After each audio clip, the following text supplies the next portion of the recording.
Assalamu alaikum students. Today our discussion topic is Lewis concept of acids and bases.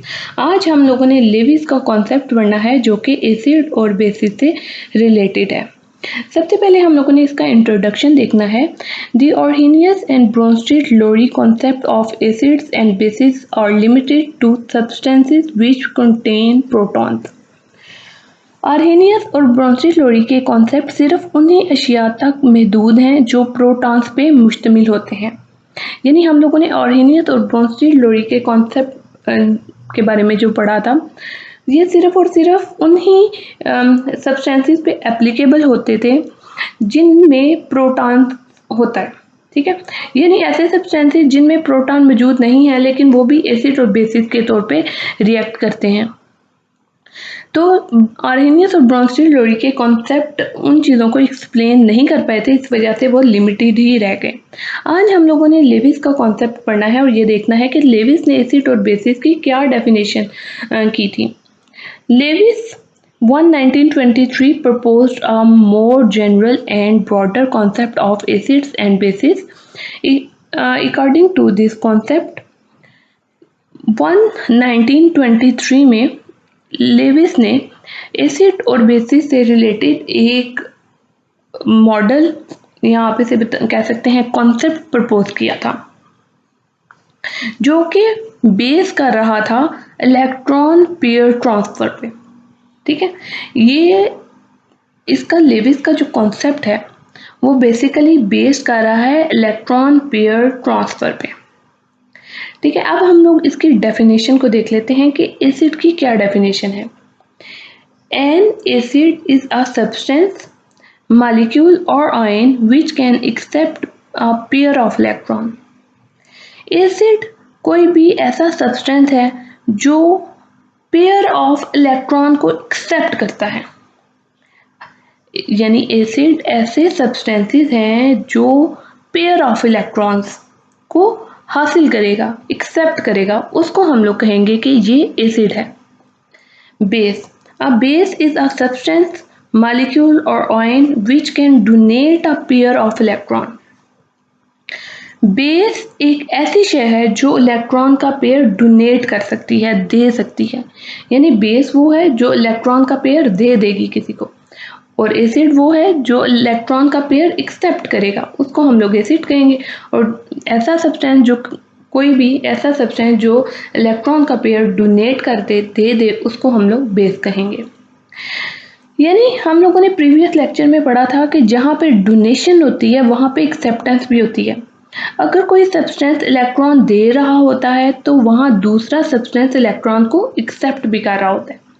यानी जहाँ पे donation होगी वहाँ पे ही एक्सेप्टेंस भी होगी।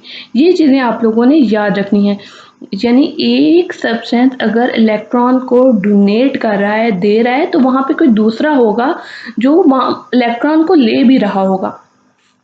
तो ये एसिड और बेस के हम लोगों ने डेफिनेशन यही पढ़ी है कि ऐसे सब्सटेंसेस जो इलेक्ट्रॉन का पेयर एक्सेप्ट कर ले, हासिल कर ले, वो एसिड है, और जो इलेक्ट्रॉन का पेयर डोनेट कर दे, दे उसको हम लोग कहेंगे कि वो बेस है। एग्जाम्पल, फॉर एग्जाम्पल हम एक एग्जाम्पल को डिस्कस कर लेते हैं। A reaction between ammonia and boron trifluoride take place by forming a coordinate covalent bond between ammonia and boron trifluoride by donating an electron pair of ammonia and accepting that electron pair by boron trifluoride. मिसाल के तौर पे ammonia और boron trifluoride के दरमियान coordinate covalent bond बनने से reaction होता है जिसमें अमोनिया एक पेयर ऑफ इलेक्ट्रॉन डोनेट करता है और BF3 इलेक्ट्रॉन का पेयर एक्सेप्ट करता है। ठीक है, अब हम लोग इस एग्जांपल से देख लेते हैं कि कैसे जो अमोनिया है वो इलेक्ट्रॉन का पेयर डोनेट कर रहा है और किस तरह बोरॉन ट्राइफ्लोराइड इलेक्ट्रॉन का पेयर एक्सेप्ट कर रहा है और क्या रीज़न है। ठीक है, अब ये हमारे पास है बोरॉन ट्राइफ्लोराइड जिसको हम लोग BF3 भी बोलते हैं। ठीक है, ये बी रिप्रेजेंट कर रहा है बोरान को। F3 का मतलब है कि इसके पास 3 फ्लोरीन के एटम्स हैं। ठीक है, अब बोरान हम लोगों को पता है कि बोरान के आउटर मोस्ट शेल में 3 इलेक्ट्रॉन होते हैं। ठीक है, ये क्रॉस का साइन 3 इलेक्ट्रॉन्स को रिप्रेजेंट कर रहा है कि बोरान के आउटर मोस्ट शेल में सिर्फ 3 इलेक्ट्रॉन्स मौजूद होते हैं। और फ्लोरीन फ्लोरीन के पास 7 इलेक्ट्रॉन्स इसके आउटर मोस्ट शेल में मौजूद होते हैं। ठीक है, ये डॉट इस चीज़ को रिप्रेजेंट कर रहा है कि 7 है। ठीक है, हम लोग इन्हें काउंट भी कर लेते हैं, 1 2 3 4 5 6 7। अगर देखा जाए तो दोनों ने, बोरान ने और फ्लोरीन ने, अपना ऑक्टेट कंप्लीट करना है। ऑक्टेट कंप्लीट करने से मुराद है कि इन्होंने 8 इलेक्ट्रॉन अपने आउटर मोस्ट शेल में हासिल करने हैं, अटेन करने हैं। ठीक है, अब फ्लोरीन के पास 7 हैं, इसके पास एक की कमी है, 1 इलेक्ट्रॉन की कमी है अपना ऑक्टेट कंप्लीट करने के लिए। तो ये बोरान के साथ बॉन्ड बना लेगी। ठीक है, इसी तरह इस फ्लोरीन के आउटर मोस्ट शेल में भी 7 इलेक्ट्रॉन हैं और 1 इलेक्ट्रॉन की कमी है, और ये भी बोरान के साथ बॉन्ड बना लेगी, और इस तरह इसके 8 हो जाएंगे। अगर अब हम लोग काउंट करें तो ये 1 2 3 4 5 6 7 8, यानी इनके आउटर मोस्ट शेल कंप्लीट हो गए। ठीक है, तो यानी वो फ्लोरीन के पास 7 इलेक्ट्रॉन मौजूद थे और फ्लोरीन ने अपना बॉन्ड बना लिया बोरान के साथ, तो उनका शेल कंप्लीट हो गया। ठीक है, लेकिन अगर हम लोग देखा जाए तो बोरान के पास अभी भी 2 इलेक्ट्रॉन की कमी है। बोरान के आउटर मोस्ट शेल में 3 इलेक्ट्रॉन मौजूद हैं, 1 2 3। ठीक है, लेकिन अभी इसके पास इलेक्ट्रॉन की कमी है, डेफिशिएंसी है। इसने बॉन्ड तो बना लिया फ्लोरीन के साथ, तो इसके पास अब 6 टोटल इलेक्ट्रॉन हो जाएंगे। अगर हम लोग देखें बोरान के पास 1 2 3 4 5 6 इलेक्ट्रॉन्स बोरान के आउटर मोस्ट शेल में है। अब बोरान के पास 2 इलेक्ट्रॉन्स की कमी है। ठीक है, बोरान के पास 2 इलेक्ट्रॉन्स की कमी है, तो वो अपने 2 इलेक्ट्रॉन का पेयर हासिल करेगा। ठीक है, हम देखेंगे कि वो किससे हासिल करेगा, ये भी हम लोग देखेंगे। आगे हमारे पास है अमोनिया। अमोनिया के पास अगर हम लोग देखें तो नाइट्रोजन के आउटर मोस्ट शेल में 5 इलेक्ट्रॉन होते हैं। ये क्रॉस का साइन रिप्रेजेंट कर रहा है कि अमोनिया के पास 5 इलेक्ट्रॉन हैं आउटर मोस्ट शेल में, 1 2 3 4 5।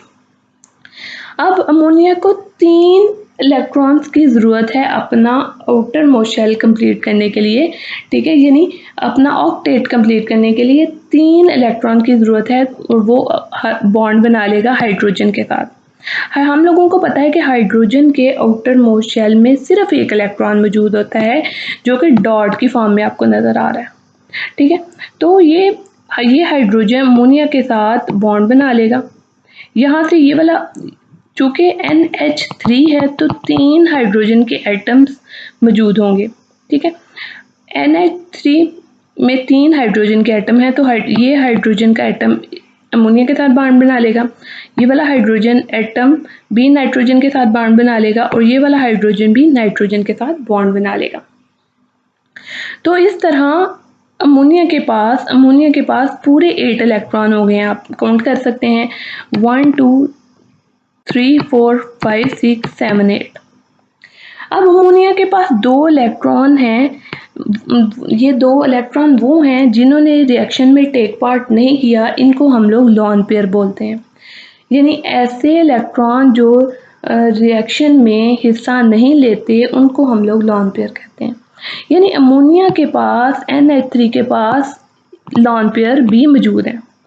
ठीक है, और ये लॉन पेयर, चूँकि बोरान के पास 2 इलेक्ट्रॉन्स की कमी है, तो ये अमोनिया अपने इलेक्ट्रॉन्स बोरान को दे देगा, डोनेट कर देगा। ठीक है, तो हम लोगों ने ये देखा कि जो चीज़ इलेक्ट्रॉन को एक्सेप्ट कर रही है, जो चीज़ इलेक्ट्रॉन को एक्सेप्ट कर रही है वो एसिड है, और जो चीज़ इलेक्ट्रॉन को डोनेट कर रही है, दे रही है, वो बेस है। अब यहाँ पे बोरान ट्राइफ्लोराइड के पास इलेक्ट्रॉन की कमी थी, इसने इलेक्ट्रॉन का पेयर हासिल किया है, ठीक है, एक्सेप्ट किया है, तो ये बोरान ट्राइफ्लोराइड एसिड है। और जो अमोनिया है NH3 है, उसके पास उसने डोनेट कर दिया है, दे दिया है, इलेक्ट्रॉन का पेयर बोरान ट्राइफ्लोराइड को दे दिया है, तो ये बेस है, ठीक है। तो ये हमारे पास एक रिएक्शन हो जाता है कि यानी यहाँ पे आप देख सकते हैं कि यहाँ पे ये जो लॉन पेयर है ये डोनेट कर दिया गया, ये एरो इस चीज़ को रिप्रेजेंट कर रहा है कि बोरान के पास इलेक्ट्रॉन की कमी थी, तो ये इलेक्ट्रॉन के पेयर जो से हैं वो बोरान को दे दिए गए हैं, ठीक है। और जिसके नतीजे में जब एसिड और बेस आपस में रिएक्ट करते हैं और उसके नतीजे में जो प्रोडक्ट आता है, ये प्रोडक्ट है, उसको हम लोग एडक्ट बोलते हैं। यानी लेविस एसिड और बेस के नतीजे में जब लेविस एसिड और बेस आपस में रिएक्ट करते हैं और जो प्रोडक्ट बनता है उसको हम लोग कहते हैं कि वो एडक्ट है। यहाँ पे ये एरो इस चीज़ की रिप्रेजेंटेशन कर रहा है कि ये कोऑर्डिनेट कोवलेंट बॉन्ड है, ठीक है। और यहाँ पे ये दो इलेक्ट्रॉन के पेयर बोरान को दे दिए गए हैं, ठीक है। हम लोगों ने कोऑर्डिनेट कोवलेंट बॉन्ड के बारे में पढ़ा था कि कोऑर्डिनेट कोवलेंट बॉन्ड की एक टाइप होती है जिसमें एक एटम अपना इलेक्ट्रॉन पेयर शेयर करता है किसी दूसरे एटम के साथ, जिसमें इलेक्ट्रॉन की कमी होती है, इलेक्ट्रॉन पेयर की कमी होती है। तो हम लोगों ने ये देखा कि यहाँ पे अमोनिया ने अपने इलेक्ट्रॉन को डोनेट कर दिया, दे दिया बोरान ट्राइफ्लोराइड को, क्योंकि बोरान के पास 2 इलेक्ट्रॉन की कमी थी। तो यहाँ पे ये बन गया हमारे पास कोऑर्डिनेट कोवलेंट बॉन्ड बन गया, ठीक है, कोऑर्डिनेट कोवलेंट बॉन्ड बन गया। ये एरो इस चीज़ को रिप्रेजेंट कर रहा है। अब हम लोग इसकी एक अगली एग्जाम्पल को डिस्कस कर लेते हैं। The cation's proton itself or a metal ion act as Lewis acid. For example, a reaction between hydrogen ion and ammonia, whereas hydrogen ion act as an acid and ammonia act as a base. यानी इसमें अगर हम लोग देखते हैं cation Levi's acids के तौर पे काम करते हैं। केटाइन वो होते हैं जिनके ऊपर पॉजिटिव चार्ज है। फॉर एग्जांपल ये हमारे पास हाइड्रोजन का केटाइन है, ठीक है, क्योंकि इसके पास पॉजिटिव चार्ज है, क्योंकि पॉजिटिव चार्ज तब आता है जब कोई भी कोई भी एटम अपना इलेक्ट्रॉन किसी को डोनेट कर देता है, दे देता है, तो उसके ऊपर पॉजिटिव चार्ज आ जाता है, ठीक है। हाइड्रोजन हम लोगों ने कल पढ़ा था कि हाइड्रोजन के पास एक ही इलेक्ट्रॉन मौजूद होता है। अगर वो अपना उसके पास प्रोटॉन भी एक होते हैं और न्यूट्रॉन उसके पास कोई नहीं होते उसके न्यूक्लियस में, और उसके शेल में एक ही इलेक्ट्रॉन होता है। अगर वो अपना एक ही इलेक्ट्रॉन किसी दूसरे एटम को डोनेट कर देता है तो उसके पास पीछे न्यूक्लियस रह जाएगा और न्यूक्लियस में मौजूद एक प्रोटॉन रह जाएगा, इसलिए हाइड्रोजन के ऊपर पॉजिटिव चार्ज आ जाएगा, H+ आ जाएगा, ठीक है। तो उसने यही कहा है कि जितने भी केटाइन होते हैं वो एसिड के तौर पे काम करते हैं। मिसाल के तौर पे H+ और NH3 के दरमियान जब रिएक्शन होता है तो वहाँ पे हाइड्रोजन का जो केटाइन है, हाइड्रोजन है, वो एक्ट करेगा एसिड के तौर पे और अमोनिया एक्ट करेगा बेस के तौर पे। अब हम लोग देख लेते हैं कि एसिड और बेस के तौर पे कैसे रिएक्ट करेंगे।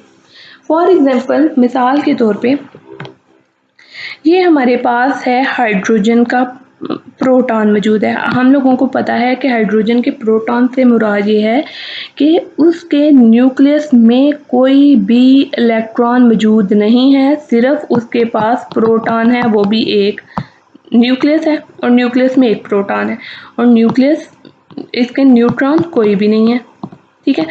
और इलेक्ट्रॉन इसके शेल में कोई भी नहीं है, तो इसको हम लोग बोलेंगे कि ये हाइड्रोजन का प्रोटॉन है, क्योंकि इसने अपना एक इलेक्ट्रॉन किसी भी एटम को डोनेट कर दिया, दे दिया, तो इसके पास पॉजिटिव चार्ज आ गया। ठीक है, ये हाइड्रोजन का हमारे पास प्रोटॉन है। ठीक है, अब ये हमारे पास अमोनिया है NH3। हम लोगों को पता है कि नाइट्रोजन के आउटर मोस्ट शेल में 5 इलेक्ट्रॉन होते हैं, 1 2 3 4 5। नाइट्रोजन ने अपना ऑक्टेट कंप्लीट करना है, तो इसने बॉन्ड 3 हाइड्रोजन के साथ बॉन्ड बना लिए, और हाइड्रोजन के यहाँ पे हाइड्रोजन एटम के आउटर मोस्ट शेल में एक एक इलेक्ट्रॉन मौजूद है। इसने यहाँ पे ऐसे बॉन्ड बना लिया नाइट्रोजन के साथ, इसने ऐसे बॉन्ड बना लिया। ठीक है, अपना हाइड्रोजन का भी डुप्लेट कंप्लीट हो जाता है इस वे में। ठीक है, जब वो नाइट्रोजन के साथ बॉन्ड बना लेगा। ठीक है, तो ये इसने ऐसे बॉन्ड बना लिया। ठीक है, अब अगर हम लोग इनके इलेक्ट्रॉन्स को काउंट करते हैं तो पूरे 8 इलेक्ट्रॉन हो गए हैं, 1 2 3 4 5 6 7 8। यानी इसमें हाइड्रोजन का भी डुप्लेट कंप्लीट हो गया हुआ है और नाइट्रोजन का भी ऑक्टेट कंप्लीट हो गया हुआ है। लेकिन इसके पास नाइट्रोजन के पास अभी भी स्टिल 2 लॉन पेयर्स मौजूद हैं। 2 लॉन पेयर अभी मैंने ऊपर आपको बताया था, लॉन पेयर उसे बोलते हैं जो किसी भी रिएक्शन में हिस्सा नहीं लेते, किसी भी रिएक्शन में पार्टिसिपेट नहीं करते, उनको हम लोग लॉन पेयर बोलते हैं। अब ये जो थे अमोनिया के 2 लॉन पेयर हैं। ठीक है, ये अमोनिया अपने 2 लॉन पेयर डोनेट कर देगा, दे देगा किसको, प्रोटॉन, हाइड्रोजन के प्रोटॉन को। ठीक है, जब ये हाइड्रोजन के प्रोटॉन को 2 इलेक्ट्रॉन डोनेट कर देगा, दे देगा, तो अब अगर हम लोग हाइड्रोजन का एटम देखें, हाइड्रोजन का एटम देखें, तो इसके पास अब 2 इलेक्ट्रॉन आ गए हैं, जिससे इसका डुप्लेट कंप्लीट हो गया। ठीक है, तो यहाँ पे अब ये हाइड्रोजन एटम बन गया। ठीक है, पहले ये हाइड्रोजन आयन था। ठीक है, यानी तो हाइड्रोजन का प्रोटॉन था जिसमें इलेक्ट्रॉन की डेफिशिएंसी थी, जिसमें इलेक्ट्रॉन की कमी थी, और इसने हासिल कर लिए ये 2 इलेक्ट्रॉन अमोनिया से। ठीक है, अमोनिया से ये उसने अपने इलेक्ट्रॉन हासिल कर लिए और अब वो हाइड्रोजन एटम बन गया। पहले हाइड्रोजन वो आयन था। ठीक है, यहाँ हाइड्रोजन प्रोटॉन था हाइड्रोजन का। ठीक है, तो इसीलिए अब ये एरो इस चीज़ को रिप्रेजेंट कर रहा है कि ये कोऑर्डिनेट कोवलेंट बॉन्ड है, कोऑर्डिनेट कोवलेंट बॉन्ड है। और यहाँ पे इसके यहाँ पे जो चार्ज आया है उसको हम लोग कहते हैं कि ये पॉजिटिव का चार्ज इसलिए आया है क्योंकि हाइड्रोजन ने 2 इलेक्ट्रॉन पेयर्स को एक्सेप्ट कर लिया, तो होल स्पीशीज के ऊपर पॉजिटिव चार्ज आ गया। ठीक है, और ये हमारे पास जो प्रोडक्ट आया है, ये जो प्रोडक्ट आया है इसको हम लोग एडक्ट बोलते हैं। क्या बोलते हैं, एडक्ट। एडक्ट इसलिए कहते हैं जब एसिड और बेस आपस में रिएक्ट करते हैं तो उसके नतीजे में जो हम लोगों को प्रोडक्ट हासिल होता है, सिंगल स्पीशीज में जो कम्बिनेशन हासिल होता है, उसको हम लोग बोलते हैं कि वो एडक्ट है। ठीक है, होपफुली आप लोगों को इन दोनों एग्जांपल्स की अच्छे से समझ आ गई होगी। एडक्ट किसे बोलते हैं, अब डेफिनेशन है एडक्ट की डेफिनेशन बहुत ज़्यादा इम्पॉर्टेंट है, पेपर्स में आती होती है, तो आप लोगों ने इसे अच्छे से याद करना है। The product of any Lewis acid and base reaction in a single species called an adduct. So the neutralization reaction according to Lewis concept is donation and acceptance of electron pairs to form a coordinate covalent bond in an adduct. यानी हम लोगों ने adduct की ये definition पढ़ी है कि adduct basically combination होता है लेविस एसिड और बेस का। जब लेविस एसिड और बेस आपस में रिएक्ट करते हैं तो सिंगल स्पीशीज में जो प्रोडक्ट आता है, जो हमारे पास जो प्रोडक्ट आता है, उसको हम लोग एडक्ट बोलते हैं। लेविस के मुताबिक एडक्ट में कोऑर्डिनेट कोवलेंट बॉन्ड बनने का अमल इलेक्ट्रॉन पेयर देने और कबूल करने की वजह से होता है। यानी जहाँ पे डोनेशन होती है वहाँ पे एक्सेप्टेंस भी होती है। यानी लेविस एसिड के मुताबिक जो चीज़ इलेक्ट्रॉन का पेयर डोनेट कर रही है तो वहाँ पे कोई दूसरी सब्सटेंस उस इलेक्ट्रॉन का पेयर एक्सेप्ट भी करेगी और उन दोनों के दरमियान कोऑर्डिनेट कोवलेंट बॉन्ड होगा। ठीक है, तो उसको हम लोग कहेंगे कि ये कोऑर्डिनेट कोवलेंट बॉन्ड एडक्ट में मौजूद होगा, तो उसको हम लोग कहेंगे कि ये एडक्ट है। ठीक है, जो इलेक्ट्रॉन पेयर कबूल करते हैं, हम लोगों ने भी पढ़ा है कि जो इलेक्ट्रॉन पेयर कबूल करते हैं उन्हें एसिड कहते हैं। ठीक है, acid or electron pair acceptors while base or electron pair donors acid electron के पेयर को एक्सेप्ट करते हैं, कबूल करते हैं, और बेस इलेक्ट्रॉन के पेयर को डोनेट करती है, देती है, तो उसको हम लोग बेस कहते हैं लेविस के मुताबिक। ठीक है, it is the evident that any substance which has an unshared pair of electron can act as Lewis base, while a substance which has an empty orbital that can accommodate a pair of electron act as Lewis acid। यानी जो electron pair कबूल करते हैं, हम लोगों ने अभी पढ़ा है कि वो एसिड होते हैं, और जो इलेक्ट्रॉन पेयर देने वाले होते हैं वो बेस होते हैं। कोई भी सब्सटेंस जो कि इलेक्ट्रॉन का शेयर पेयर रखती है, ठीक है, वो जिसके पास इलेक्ट्रॉन का शेयर पेयर मौजूद होगा, ठीक है, वो जैसे हमारे पास अमोनिया है NH3 है, उसके पास इलेक्ट्रॉन का शेयर पेयर मौजूद है। ठीक है, इलेक्ट्रॉन मौजूद है, तो वो बेस के तौर पे काम करेगी। ये लेविस बेस है जिसके पास इलेक्ट्रॉन का पेयर मौजूद होगा। ठीक है, और जो सब्सटेंस जिसके पास इलेक्ट्रॉन की कमी होगी, जिसके पास इलेक्ट्रॉन की कमी है, फॉर एग्जांपल BF3 है, तो BF3 के पास इलेक्ट्रॉन की कमी है, उसके आउटर मोस्ट शेल में 2 इलेक्ट्रॉन्स की कमी थी। ठीक है, तो वो एसिड के तौर पे काम करेंगे। ठीक है, जिसके पास इलेक्ट्रॉन जो डोनेट करता है, जिसके पास शेयर पेयर होते हैं इलेक्ट्रॉन, वो बेस के तौर पे काम करता है, और जिसके पास कमी होती है इलेक्ट्रॉन्स की, 2 इलेक्ट्रॉन्स की कमी हो, उसे हम लोग कहेंगे कि वो एसिड है। ठीक है, ये हम लोगों ने ये पढ़ा है। आगे हम लोगों ने लेविस एसिड के बारे में पढ़ना है कि कौन कौन सी स्पीशीज जो सी हैं वो लेविस एसिड के तौर पे काम करती हैं। According to this concept, the following species can act as Lewis acid। सबसे पहले molecule in which the central atom has incomplete octet, for example BF3, AlCl3 and FeCl3, the central atom has only 6 electrons around them, therefore these can accept a pair of electrons। उसने कहा है इस point में ये कहा है कि ऐसे मॉलिक्यूल जिनका सेंट्रल एटम, जिनका दरमियान वाले एटम में इनकम्प्लीट ऑक्टेट होगा। ऑक्टेट वैसे हम लोग कहते हैं 8 इलेक्ट्रॉन को, जिनके पास वैसे तो 8 इलेक्ट्रॉन होने चाहिए, लेकिन उनका ऑक्टेट इनकम्प्लीट है। जैसे BF3 की अगर हम लोग बात कर लें, तो BF हम लोगों को पता है बोरान के आउटर मोस्ट शेल में 3 इलेक्ट्रॉन होते हैं। ठीक है, और जब ये फ्लोरीन एटम के साथ बॉन्ड बनाता है, फ्लोरीन के साथ, तो फ्लोरीन के पास कितने होते हैं? फ्लोरीन के आउटर मोस्ट में 7 इलेक्ट्रॉन होते हैं। फ्लोरीन को भी कितने इलेक्ट्रॉन की ज़रूरत होती है? 1 इलेक्ट्रॉन को ज़रूरत होती है अपना ऑक्टेट कंप्लीट करने के लिए। तो फ्लोरीन किसके साथ बॉन्ड बनाएगा? फ्लोरीन बॉन्ड बनाएगा बोरान के साथ।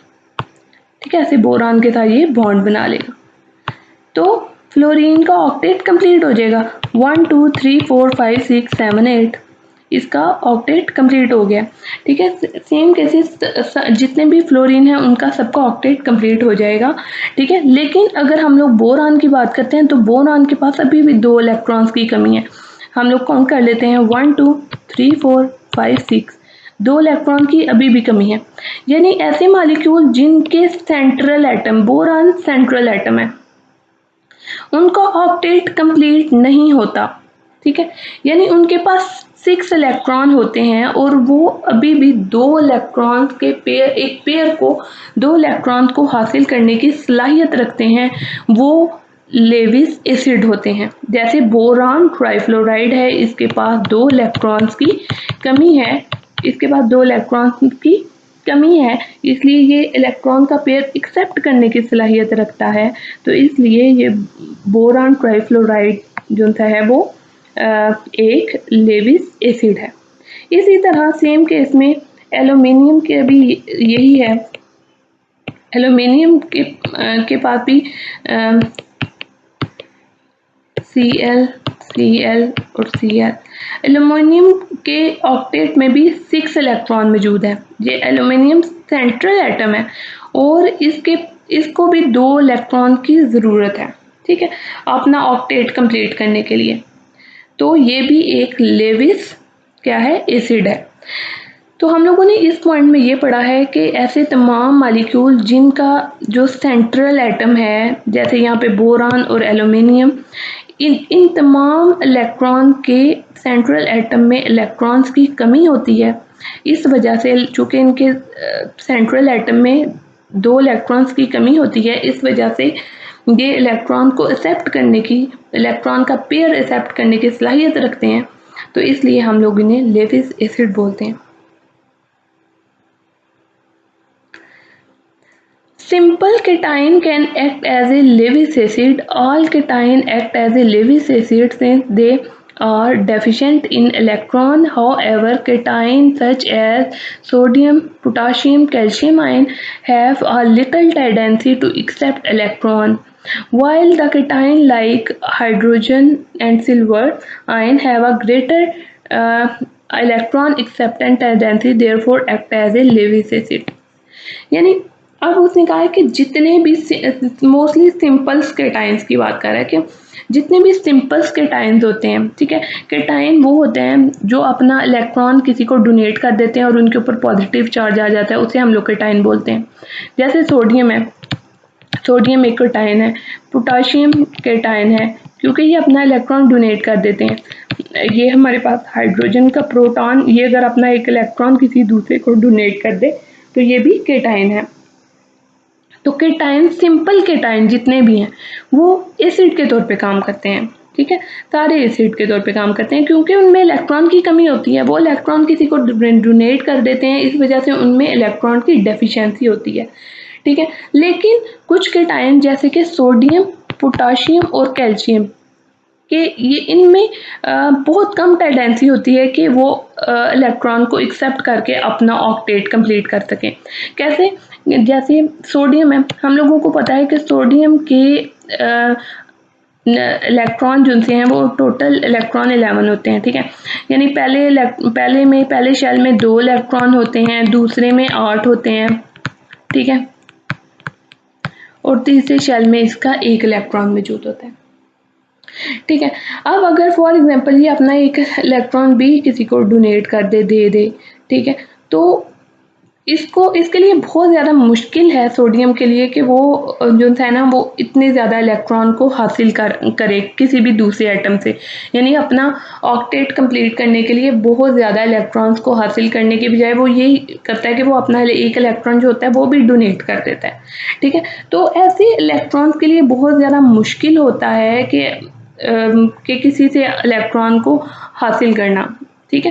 तो इसीलिए उसने कहा है कि जितने भी ऐसे सोडियम है, पोटाशियम है और कैल्शियम है, इनमें बहुत ज़्यादा टेंडेंसी नहीं होती कि इलेक्ट्रॉन को एक्सेप्ट कर लें, लेकिन जो सिंपल केटाइंस होते हैं जैसे हाइड्रोजन है और सिल्वर है, इनमें ग्रेटर टेंडेंसी होती है कि ये जो है वो इलेक्ट्रॉन को एक्सेप्ट कर लें और इसलिए हम लोग इन्हें लेविस बेस कहते हैं। फॉर एग्जांपल अगर हम लोग बात करते हैं हाइड्रोजन की, ठीक है, अगर हम लोग हाइड्रोजन की बात करते हैं तो हाइड्रोजन के पास जो है प्रोटॉन होता है, हाइड्रोजन के चूँकि ये हाइड्रोजन का प्रोटॉन है, हम लोगों ने पीछे पढ़ा प्रोटॉन से ये मुराद है कि इसके पास सिर्फ एक ही प्रोटॉन मौजूद है इसके न्यूक्लियस में और इसके पास इलेक्ट्रॉन कोई भी मौजूद नहीं है, यानी इसके शेल में कोई भी इलेक्ट्रॉन मौजूद नहीं है। तो ये अपना क्या करेगा कि ये अपना 2 इलेक्ट्रॉन किसी से भी हासिल कर सकता है, गेन कर सकता है, जैसे इसने हासिल किए थे NH3 से, ठीक है, क्योंकि NH3 के पास लॉन पेयर मौजूद थे तो इसने ये 2 इलेक्ट्रॉन हासिल करके ये हाइड्रोजन एटम बन गया था।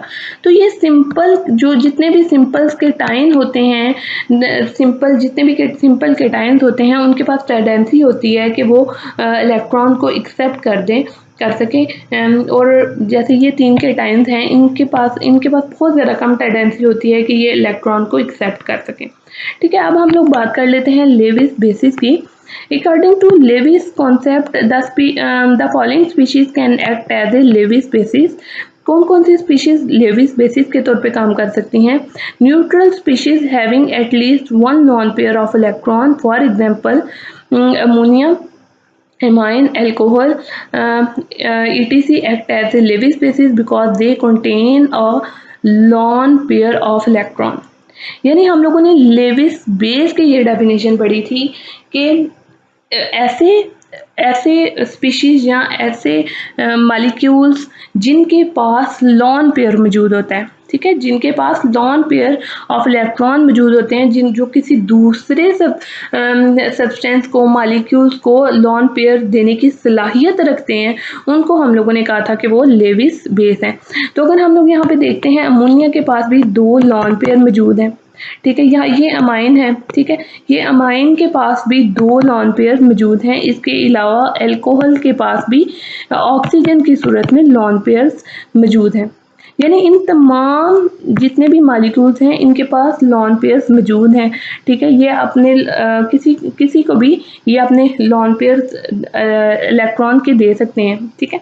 तो ये तमाम मालिक्यूल जो से हैं वो लेविस बेस के तौर पे काम कर रहे हैं। जिन ऐसे स्पीशीज जिनके पास एटलीस्ट एक लॉन पेयर मौजूद हो, ठीक है। लॉन पेयर्स ऐसे इलेक्ट्रॉन्स होते हैं जो रिएक्शन में हिस्सा नहीं लेते हैं, उनको हम लोग लॉन पेयर्स बोलते हैं। तो आप देख सकते हैं कि सबके पास लॉन पेयर्स मौजूद हैं, ठीक है। तो वो स्पीशीज जिनके पास लॉन पेयर मौजूद होंगे वो लेविस बेसिस होंगी, ठीक है। आगे हम लोग इसका नेक्स्ट पॉइंट पढ़ते हैं।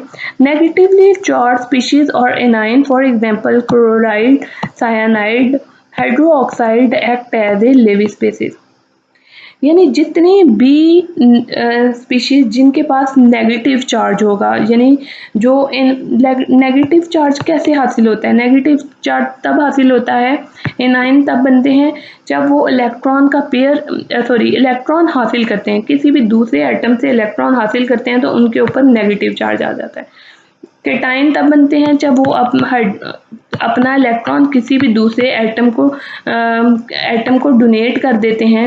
ये हाइड्रोजन है, हाइड्रोजन के पास एक ही इलेक्ट्रॉन है, तो अगर ये अपना इलेक्ट्रॉन किसी भी दूसरे एटम को दे दे तो ये H+ बन जाएगा, क्योंकि इसने अपना इलेक्ट्रॉन किसी को डोनेट कर दिया। और क्लोरीन के क्लोराइड की जब हम लोग बात करते हैं तो क्लोराइड में नेगेटिव साइन तब आता है जब ये अपना इलेक्ट्रॉन एक्सेप्ट कर लेता है, किसी भी दूसरी स्पीशीज से अपना इलेक्ट्रॉन हासिल करेगा, एक्सेप्ट करेगा, तो एक्सेप्टेंस से नेगेटिव चार्ज आता है और वो एनाइन बन जाते हैं। तो अगर हम लोग बात करते हैं कि क्लोरीन, फॉर एग्जांपल क्लोरीन ने अपना एक इलेक्ट्रॉन किसी भी स्पीशीज से हासिल कर लिया है, ठीक है। तो अब इसके आउटर मोस्ट शेल में पहले 7 इलेक्ट्रॉन थे, इसके लास्ट आउटर मोस्ट शेल में टोटल इसके 17 इलेक्ट्रॉन होते हैं, आप लोगों को पता है ऑलरेडी। तो इसके आउटर मोस्ट शेल में कितने इलेक्ट्रॉन हैं? 7 इलेक्ट्रॉन है, ठीक है। फॉर कंसीडर कर लेते हैं 7 इलेक्ट्रॉन है। जब ये अपना एक इलेक्ट्रॉन किसी से हासिल कर लेगा तो इसके आउटर मोस्ट शेल में कितने इलेक्ट्रॉन हो जाएंगे? 8 इलेक्ट्रॉन कंप्लीट हो जाएंगे। तो हम लोग कहेंगे कि अब इसके ऊपर नेगेटिव चार्ज आ सकता है, क्योंकि इसने एक इलेक्ट्रॉन हासिल कर लिया है किसी भी दूसरे सब्सटेंस से। और यहाँ पे अगर हाइड्रोजन का प्रोटॉन हो, ठीक है, हाइड्रोजन का प्रोटॉन है, हाइड्रोजन का प्रोटॉन से क्या मुराद है कि इसके पास कोई भी इलेक्ट्रॉन मौजूद नहीं है, तो ये अपने ये वाले पेयर इसके साथ शेयर कर सकती है, इसको डोनेट कर सकती है, ठीक है। इसको डोनेट कर देगी तो इसके इलेक्ट्रॉन का शेयर पेयर इसके साथ इस हाइड्रोजन के प्रोटॉन के साथ डोनेट कर देगी, मुकम्मल तौर पे दे देगी इसे।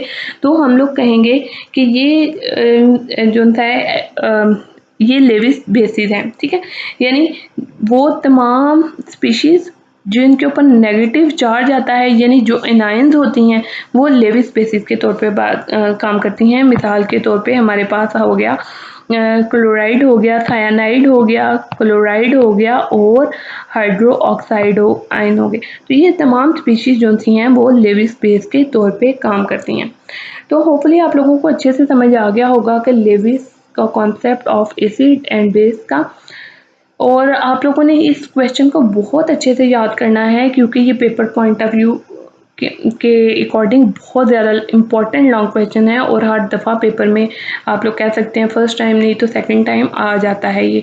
तो आप लोगों ने इसको बहुत अच्छे से याद करना है। होपफुली आप लोगों को अच्छे से समझ आ गई होगी। Thanks for watching my video, kindly subscribe my channel.